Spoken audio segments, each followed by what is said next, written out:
국민의힘은 지금 모르겠습니다. 이 윤어게인 절연이 안 된다는 부분도 있지만은 한동훈 전 대표를 어떻게든 몰아내는 그게 또 눈에 보이니까. 그러니까 이제 보통 외부의 주적을 설정해 놓고 자기들 내부를 단속하고 그렇죠, 이런 그렇죠. 방식을 많이 써왔잖아요. 그런데 네. 지금 그게 되지가 않는 거예요. 대통령께서 국정에 대해서 이제 수행을 잘 하시다 보니까 평가 지지가 그렇죠. 높고 그러니까 계속 기승전 이재명으로 이들은 공격을 해 왔는데 네. 안 먹히는 거죠. 안 먹히고. 그러다 보니 내부적인 것만 오히려 더 불거져서 장애 집회할 때 보세요. 막 뭐라고 네. 얘기하면 한동훈 몰아내자가 계속 거기에 뒷박자로 따라붙잖아요. 후렴구로. 몰아내자. 그러니까 아니 그들이 정상적으로 만약에 저기를 했다면 뭐 이재명 정권 타도라든지 이런 식으로 예. 나왔을 거 아니에요. 그런데 그게 아니라 윤어게인 이거 팻말 든 사람들이 한동훈 몰아내자로 후렴구를 붙이고 있으니 얼마나 지금 그러니 엊그제 여론조사에서 20% 정도 나오는 거 그것도 네. 신기할 정도로 보이는 거죠.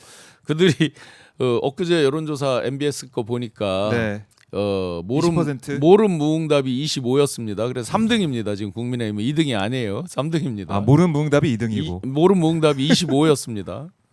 아, 그러면은 국민의힘 입장에서는 이렇게까지 어떻게 보면은 이재명 정권은 이제 비판하는 뭐 필리버스도 마찬가지고 네. 나경원 의원의 행태도 마찬가지고 그걸 보면은 어떻게든 이재명 대통령 민주당을 공격하기 위해서 노력은 하고 있는데 그게 네. 안 먹힌다는 거네요 지금 전혀. 뭐 원칙론적으로 여러 번 강조드렸지만 이게 많은 전열이 흐트러졌을 때는 자기들 스타트 라인을 세우는 게 우선이잖아요. 네. 왜 우리가 이렇게 많이 망가지고 흐트러졌을까? 아하. 그러면 보수의 진정한 가치, 철학적 베이스는 무엇일까? 음. 우리가 내부적으로 공유해야 되는 것은 어떤 가치일까? 네. 이런 것들에 대한 것들이 먼저 전제가 돼서 자기들 스타트 라인을 세우고 출발을 해야 아하.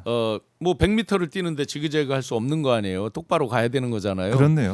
그러니까 지금 스타트 라인이 안 세워지다 보니까 막 100m를 뛰는데 좌로 갔다 우로 갔다 막 난리가 난 거죠. 그러니 필리버스터라는 건 그 의안에 대해서 반대하는 사람들이 하는 거잖아요. 네. 찬성하는 의안을 필리버스터를 하려니 앞뒤가 꼬이고 형식도 내용도 과정도 다 엉망진창이 되는 거죠. 그야말로 이제 코미디 같은 일이 벌어지고 네. 있는군요. 예. 농담드리면 필리버스터 그 지금 현재까지 개정법을 냈지만 현재 있는 법으로 보면 민주당이 동의해야만 저게 멈춰질 거예요 아마. 맞아요. 동의를 안 해주면 어떻게 돼요? 저 사람들 계속 해야 돼요. 아니 그냥 계속하게 내버려두자고 제가 농담하는 거예요. 지금 이제 하고 있어요. 하고 있는데 지금 송석준 의원이 나와 있는데 5번째 주자입니다. 그러니까 중간 중간에 민주당도 하잖아요. 네. 그냥 안 하고 그냥 국민의힘이 하라고 뒀으면 좋겠어요. 그냥 그냥 해봐라. 지금 조를 짜가지고 본회의장은 지킨다고 하는데 보니까 조 짜진 그 의원들 다 안 와요. 네. 몇 명 남아 있습니다. 그 모습을 좀 보고 있습니다. 필리버스터 이 제도 자체가 네. 악용되고 있다는 생각도 들고. 맞습니다. 예. 필리버스터도 그렇고 아까 이제 윤한홍 의원 케이스와 지금 네. 몇몇 의원들 소위 이제 핵관이라고 불렸던 몇 명들이 다 이제 탈출하듯이 이제 와서 뭐 이제 와서? 사과를 해야 된다, 절연을 해야 된다 이렇게 얘기를 하잖아요. 네. 자 그러면서 그러면 또 이중적인 걸 한번 보자고요. 아하. 그러면서 장동혁 체제에 대한 비판을 하는데 그럼 한동훈 씨는 어떻게 되는 거예요? 한동훈 씨는 체포 명단에 있고 어쨌든 자기들 주장으로 보면 네. 그러면 완벽히 깨끗하게 가려면 새롭게 완전히 판을 갈아엎고 이렇게 나와야 되는 거잖아요. 그렇죠. 그런데 한동훈도 몰아내자는 거에는 또 동의를 하고 아. 장동혁 체제 이렇게 가면 안 된다고 또 얘기를 하고 앞뒤가 다 꼬여버리는 거죠. 그렇네. 그러면은 네, 논리적으로 하나도 맞지 않아요. 결국 해산이 답입니까? 그래, 해처모이든지 여기도 뭐. 나가고 여기도 이제 안 된다고 하니까. 그러니까 논리적으로 일단 맞지 않으면 우리가 왜 어떤 액션을 할 때 네. 논리가 탄탄하지 않으면 흐트러지잖아요. 중간에 막 꼬이고 뭐가 하나 탁 반격을 받았을 때 대처를 못 하잖아요. 네. 지금 이런 형국이죠. 자기들 스스로 전혀 스타트 라인에 다시 서지 못하는 형국이 반복되고 있습니다. 반복되고 있다. 장동혁 체제 깨면 안 됩니다. 계속 이대로 가야 됩니다. 장동혁 대표 힘내라 뭐 이렇게 얘기하시는 분도 있을 네. 것 같기도 하고 전혀 종잡을 수가 없는 상황이다. 아까 언급하신 MBS 조사 엠브레인 퍼블릭, K스탯 리서치, 코리아 리서치, 한국 리서치가 8일부터 10일 정부 18세 이상 1000명을 조사해서 어제 발표를 했는데요. 무선 전화 면접 조사였고요.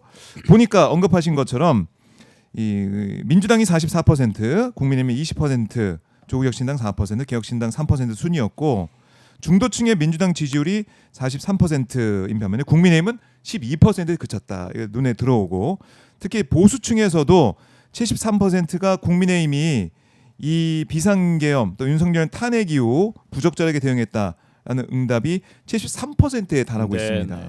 그러니까 그야말로 이대로 가면 안 된다는 얘기가 보수층에서 나오고 있다. 국민의힘 네, 같은 네. 경우는 이런 대응 안 된다라는 거. 자세한 사항은 중앙선거론사 심의위원회 홈페이지를 참조하시면 되겠습니다. 여기서 이제 네. 그 장동혁 대표의 스텝이 이제 많이 꼬이겠죠. 그동안 이제 우왕좌왕 하듯이 어느 날은 5.18 광주로 갔다가 또 네. 며칠 있다가 우리가 황교안이다. 뭐 또 얼마 있다가는 뭐 거의 우리가 뭐 저 누구야 저 윤석열이다 원내대표 그런 저 느낌. 추경호다. 뭐 예. 그럼 결국 이콜 우리가 윤석열이다가 되는 거잖아요. 우왕좌왕 했는데 그럼 앞으로 어떻게 바뀔 거냐. 네. 근데 몇몇 의원들이 이번 국회 끝나면 12월 말 지나면 장동혁 대표 말이 또 바뀔 거다. 국힘에서 나온 말이죠. 네. 뒤집어서 타임테이블대로 가고 있다.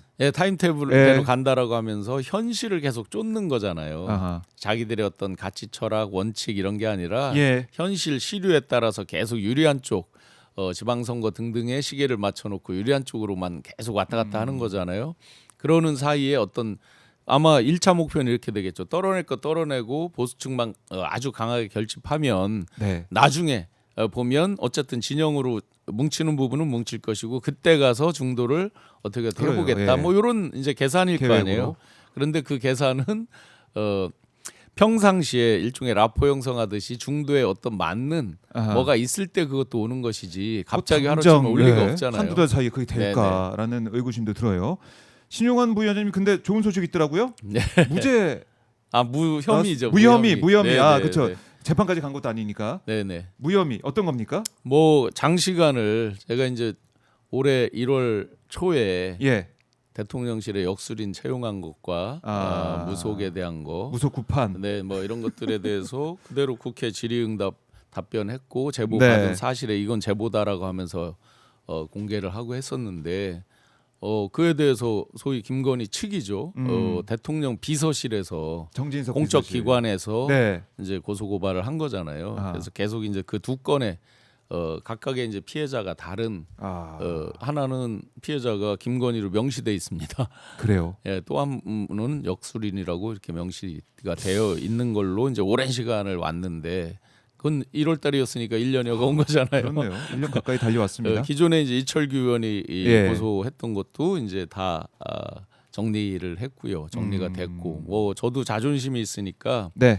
내가 이런 무도한 자들 거짓을 하는 자들에 대해서 비싼 돈과 시간이 다 열정이 쓰여지는 거잖아요. 그런데 내가 여기서 변호사 비까지 써가면서 하는 건 난 도저히 자존심상으로 용납이 안 된다 해서 변호사분들께 여쭤는 봤죠. 당연히 자문도 많이 구하고는 했지만 챗GPT 도움도 많이 받고 혼자 하면서. 감당하면서 네, 근데 이제 네. 그런 예. 과정에서 정말 죄송한 분들이 있죠. 저 때문에 조사를 참고적으로 받은 분들이 많이 계세요. 정말 이 자리를 빌어서 죄송한 사과의 네. 말씀을 드리고 뭐 패기치려고 시작된 건 아니고 너무나 이제 끝까지. 진실을 가리고 덮으려고 하는 그런 자들에 대해서 맞서 싸우는 과정에서 네. 제가 폐를 끼치게 돼서 정말 그 부분 죄송하고 그러나 시간이 가면서 실체적 진실에 그래도 조금이라도 기여를 했다는 자부심으로 네. 그렇게 남게 돼서